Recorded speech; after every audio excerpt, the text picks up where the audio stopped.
I think it's important that you know, because a lot of people tend to mess up this part. Now, when can you, this is SPM 995, now when can you multiply together? Now, two conditions. So, now if I give you a power m, multiply a power n, then if you have the same base, I can plus the power. If I give a power m, I times with b power m, they have the same power, different bases, I can multiply the base, right? So in this case, okay, a lot of people tend to mess this part. Okay, example, I'll give you an example. 3 with the 6x, can you times together? No. 3 with the 3x, can you put together?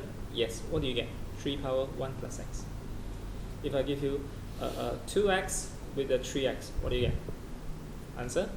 2 times 3 power x, which is 6x. This is correct, this is correct, this is wrong. You cannot do anything with this. Yeah, you cannot multiply inside. Now, likewise, in this case, before I simplify further, now notice that 81 can be written as 3 power 4. 27 is 3 power 3. And there's a 2x. 1 is 3 power 0. Then when I multiply the number with plus the power, okay, before that, let's handle this first. I'll do the bracket first. This is 3 power 6x.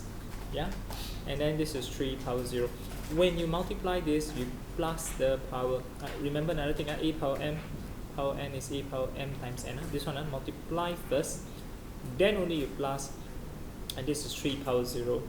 And we can now solve for x, negative 203. Okay, can you do 46 now?